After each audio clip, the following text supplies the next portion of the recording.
সীমান্তবর্তী সিলেটে নির্বাচন কেন্দ্রিক নিরাপত্তা ইস্যুতে এখনও শঙ্কা ও সংশয়ে সংসদ সদস্য প্রার্থীরা।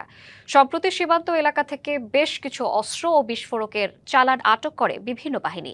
এ পরিস্থিতিতে নির্বাচন বানচালে অবৈধ অস্ত্র ব্যবহার হতে পারে বলে মনে করছেন প্রার্থীরা। যদিও সতর্ক অবস্থানে রয়েছে প্রশাসন, পুলিশের পাশাপাশি সেনাবাহিনী, র্যাব ও বিজিবির তৎপরতা বাড়ানো হয়েছে।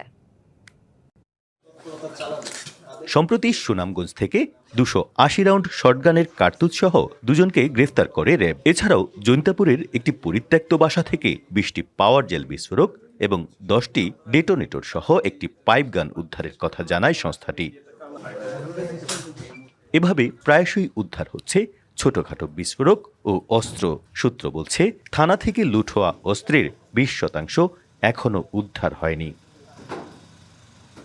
নির্বাচন সামনে রেখে বিষয়টি ভাবাচ্ছে সিলেটের বিভিন্ন রাজনৈতিক দলের প্রার্থীদের। তাদের মতে, নির্বাচন নিয়ে ষড়যন্ত্র এখনও চলছে। এক্ষেত্রে অন্য দেশের এজেন্ট হিসেবেও কাজ করছে কেউ কেউ। জামায়াতে ইসলামী মনে করে, নির্বাচন ঘিরে ষড়যন্ত্র এখনও চলমান।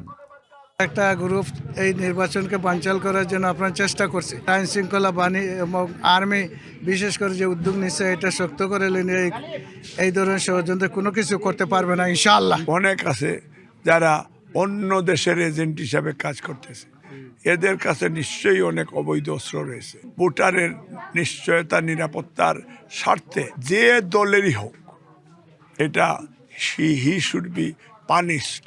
কালার এক্সপার্ট এবং মাইল্ড অন হ্যান্ডস টেকনোলজি সমৃদ্ধ অরিক্স অ্যাডভান্স ডিটারজেন্ট পাউডার আপনার লন্ড্রি এক্সপার্ট। র্যাব জানায়, সিলেটে 2024 সালের 5 আগস্টের পর থেকে এ পর্যন্ত মোট 78টি পৃথক অভিযানে 122টি অস্ত্র উদ্ধার ও 15 জনকে গ্রেফতার করেছে সংস্থাটি। নির্বাচনে আইন শৃঙ্খলা রক্ষায় সর্বোচ্চ প্রচেষ্টা তাদের। আমাদের সংখ্যা সীমিত, বাট স্টিল আমরা এই মাদক এবং এই অস্ত্র উদ্ধারে আমাদের সর্বাধিকার এবং সর্বোচ্চ অগ্রাধিকার দিচ্ছি এবং আমাদের গোয়েন্দা দল সর্বোচ্চ তৎপর রয়েছে। সীমান্তবর্তী এলাকাতে বিশেষ গুরুত্ব দিয়ে কার্যক্রম চালাচ্ছে বিজিবিও। কোনো ধরনের চোরাচালান, অবৈধ অনুপ্রবেশ, মাদক ও অস্ত্র পাচার নির্বাচনকে যেন বিরূপ প্রভাব ফেলতে না পারে সে বিষয়ে বিজিবি অতিরিক্ত সতর্কতা ও তৎপরতার সাথে দায়িত্ব পালন করছে। নির্বাচনে যে কোনো ধরনের অপ্রীতিকর পরিস্থিতি এড়াতে এরই মধ্যে সিলেটে সামরিক, বেসামরিক ও আইনশৃঙ্খলা বাহিনীর সঙ্গে বৈঠক করেছেন সেনাপ্রধান। সীমান্ত এলাকা সরেজমিনে পরিদর্শন করে দিয়েছেন দিক নির্দেশনাও। প্রত্যুষ তালুকদার, ডিবিসি নিউজ, সিলেট।